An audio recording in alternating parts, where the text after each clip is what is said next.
Today we're going to make some vegan pumpkin spice loaves that you would never guess were vegan.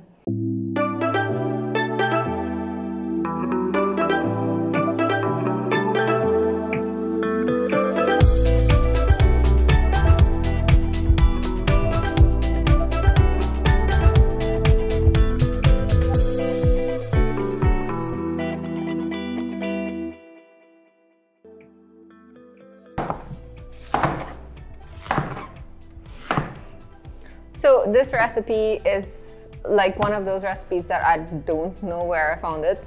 And I also know that it's not from one place because it's probably me needing a recipe for it and then substituting like 5 different recipes and my original pumpkin spice loaf recipe out. And then, I don't know, it's like a mishmash of things usually. This recipe is real nice for a fall sort of setting, but also really, really nice for Christmas.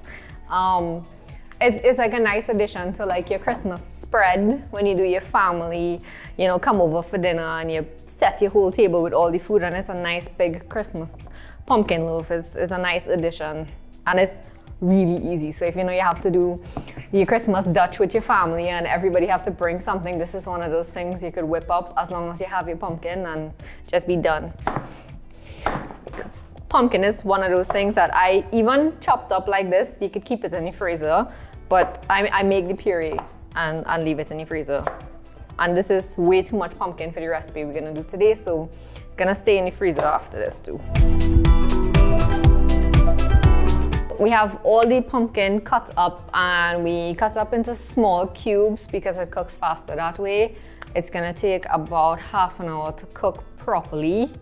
And at this point, I'm just gonna add 2 bay leaves, Trinidad bay leaves, and a little bit of water to the bottom, not a lot. And I salt, but I like barely salt.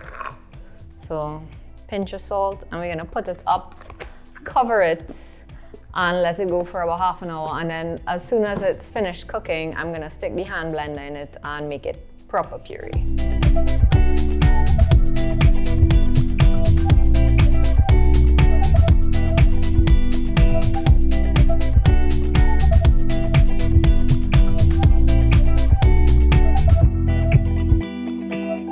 All of those recipes that you see online that you want to try that have canned pumpkin that we don't get in Trinidad, this is usually my replacement for that I make it myself with pumpkin that's from Trinidad. And at this point, you see like it's sprung a little bit of water, even though it had none when I stopped the pot. We're just gonna use that little bit of water and blend now.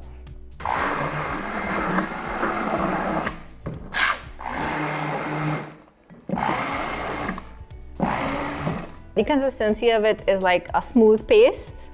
Now, I'm not looking for like, you know, mashed potatoes basically where it's that creamy, but I mean, as long as you don't see any more lumps in it and you think that, okay, all your ingredients are gonna mix in and it's gonna be homogeneous at the end of it, then you're good. You can stop there. So, the great thing about this recipe is, as usual, I don't like to do dishes, and I'm gonna just use the one bowl and stop there. So you can do your flour separately in one bowl and mix it up and then add it in, but I don't like dishes. So I'm gonna start with 2 cups of your pumpkin puree that you just did. It's okay if it's hot.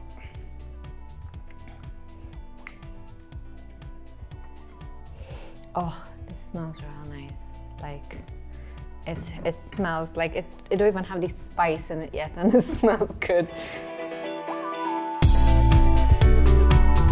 So with this recipe, I doubled it so that we could get 2 loaves for the finished product, but the recipe that will be up is 1 loaf. So it's vegan because I'm using almond milk, and it's almond buttermilk that I'm gonna use, so I'm gonna just throw a little bit of this sorrel wine vinegar in it here to make my little buttermilk there. Now, if you don't need it to be vegan and you need it just vegetarian, you can use regular buttermilk, that's not a problem. But for the sake of it being vegan, almond milk it is. And to this, we're gonna add all of our liquid ingredients. And for that, we are gonna use the olive oil. You can use olive oil or you could use regular oil, any kind of oil that you have at home, but I'm gonna use the Waitrose olive oil today. So to this, you're gonna add your oil and 2 cups of sugar. Now you can put a little bit less sugar if you want it less sweet. Pumpkin does have a kind of sweetness to it naturally.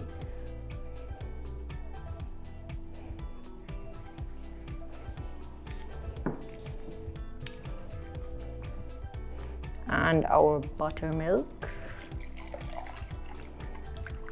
You add some vanilla. We're gonna sift 3 cups of all-purpose flour, cuisine all-purpose flour.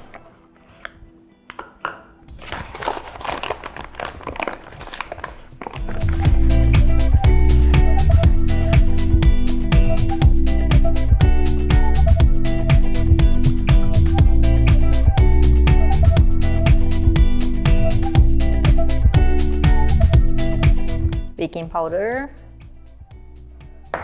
baking soda, a pinch of salt.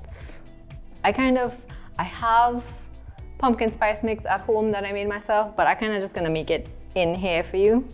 So we're gonna start with a little cinnamon, a little tonka bean, some clove, ginger, a little bit of cardamom, and nutmeg.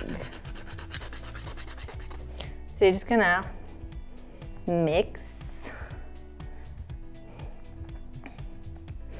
until you reach a smooth consistency. Now, I wouldn't recommend you do this method of dumping the flour on top of the liquid for cake, because that you have to look at your gluten development. This is a loaf. You're gonna be forgiven a little bit for it being a slight bit on the chewy side. Actually, that's kind of what you want, so it's fine. You're just gonna grease your pans. Now, you can do the butter and flour thing, but I mean, we have some olive oil here already, so we'll just use the olive oil. And to be quite honest, this comes out pretty easily out of the pans, so I really don't think you'll have a problem. So we're just gonna pour them in.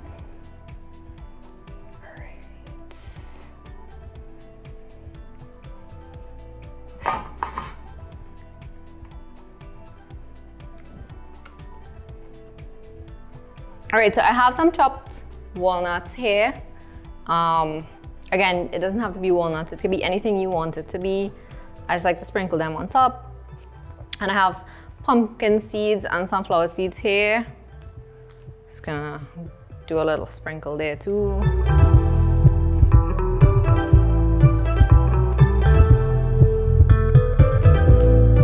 So these pans are a little big, so I'd say we put them in the oven for about half an hour instead of my usual like 20 minutes with my slightly smaller pans at home.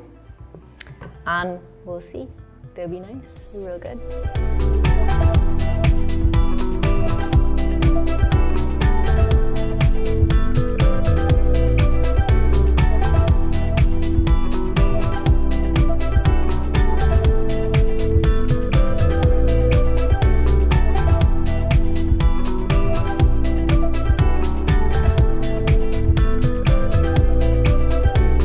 So it's still steaming on the inside, so I'm just gonna cut my 2 slices and I'm just gonna eat one from the end.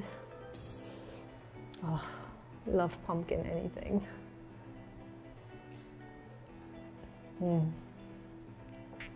It is exactly how I remember it. Every time I make it, it's soft and fluffy and not too crumbly, and it's just, you know, vegan things tend to have this kind of, it's either too dry or too crumbly or too, like, the texture is off. There's no issues like that here. It's just perfect every time. It's so good. So the nuts at the top is like a nice crunch, and you kind of get a nice crust on the top as well. And you get all of the spices, like the warmth from the spices that we put in, and very strong pumpkin flavor. And it's not overly sweet because it's just 1 cup of sugar per recipe. And you could actually cut it down if you want, but it's just perfect. So this was an easy, simple vegan recipe. I really hope you try it. It's been a staple in my house for the last couple months when I've been making it.